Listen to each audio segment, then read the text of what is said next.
Hello everyone, thanks for tuning into another episode. You're listening to People Innovate, the podcast for people. This is season 2, the all-inclusive table, and we are at episode 25. Wow, that's the silver jubilee, and what an exciting time.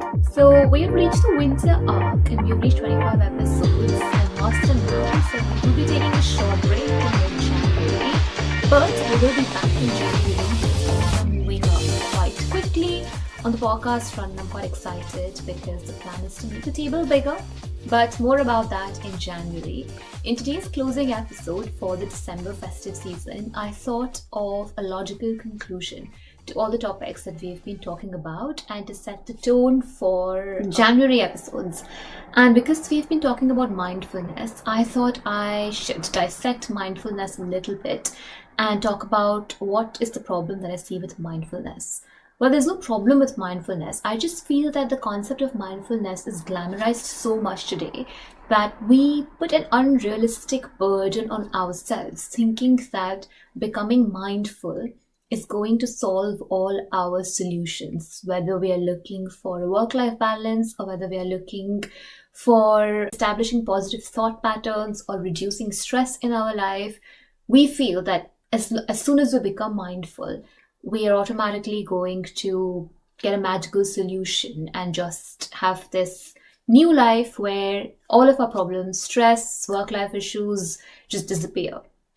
But in my experience, that's just a very skewed way of looking at mindfulness or everything else that's associated with it. Because at the heart of mindfulness is, well, the prospect of bringing about a change. So mindfulness is just the starting point which helps you assess and evaluate a situation. But what is really important is changefulness.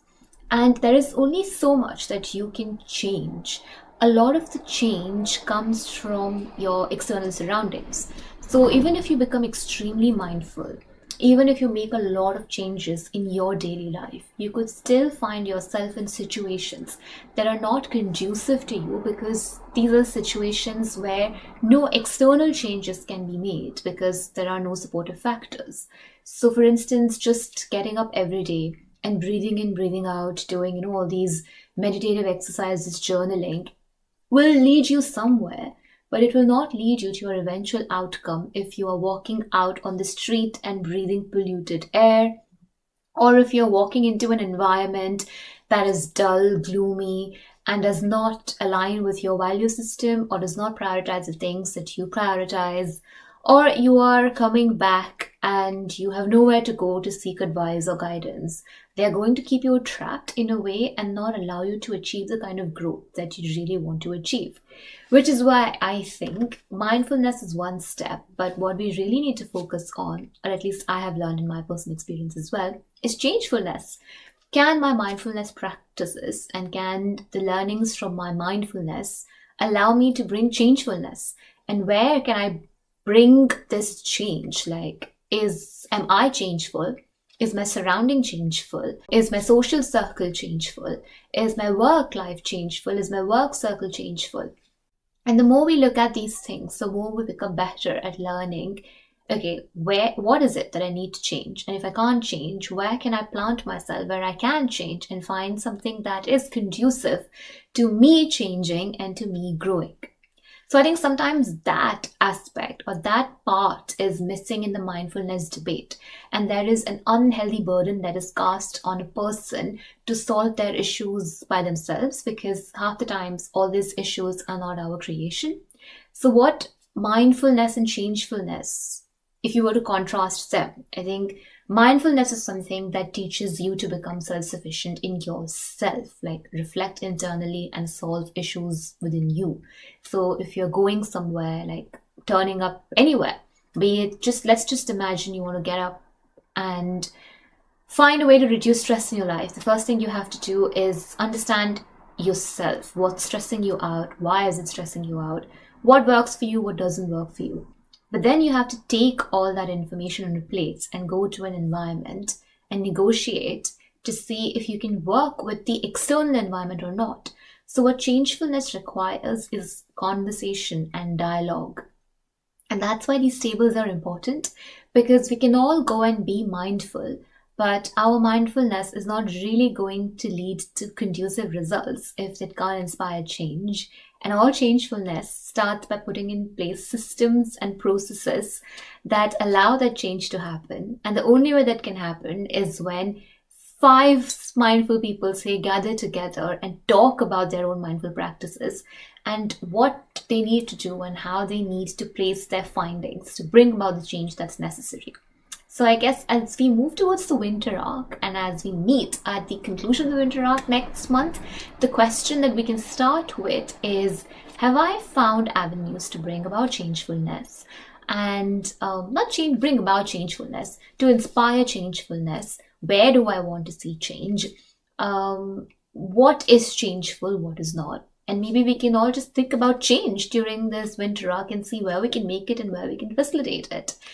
So that is where I'm going to leave us for today's episodes, just by allowing ourselves to take away unnecessary burden that we put, or that the whole growth and counseling and career development advice seems to put on us and tries to portray mindfulness as a solution, but rather see mindfulness as step one to achieving the factors that are conducive to our growth, the step two being the making the right change, which involves engaging in dialogue and conversation and either putting in place systems that bring about that change or implanting yourself in systems where that change already exists.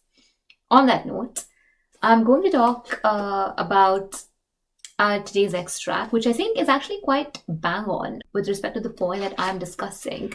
I'm still on Simon Sinek's Start with the Why. Today I'm at page number 191, and it's titled, the title of the chapter is Split Happens. I'm reading an extract. So this goes as follows. Most organizations today use very clear metrics to track the progress and growth of what they do. Usually it's money. Unfortunately, we have very poor measurements to ensure that a why stays clear. Dwayne Honor has for the past 10 years run his own commercial construction company in Louisiana, a trade he learned from his father, a leader with a deep sense of purpose. He devised some years ago a brilliant system to ensure that his values are reinforced in his company's culture.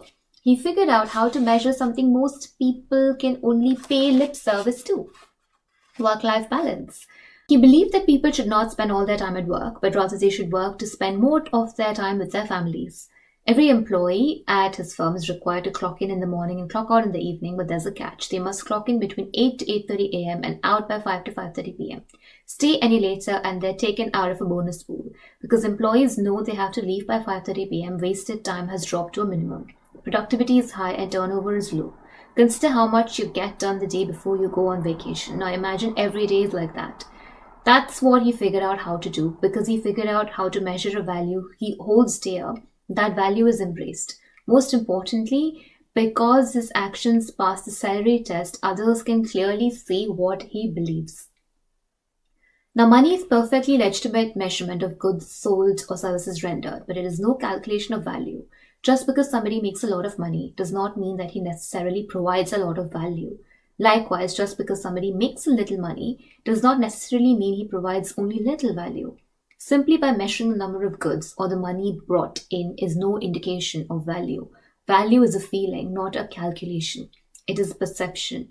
One could argue that a product with more bells and whistles that sells for less is the greater value. But by whose standard? If those outside the megaphone share your why, and if you are able to clearly communicate that belief in everything you say and do, trust emerges and value is perceived. When that happens, loyal buyers will always rationalize the premium they pay or inconvenience they suffer to get that feeling. To them, the sacrifice of time or money is worth it. They will try to explain that their feeling of value comes from quality or features or some other easy-to-point-to element, but it doesn't.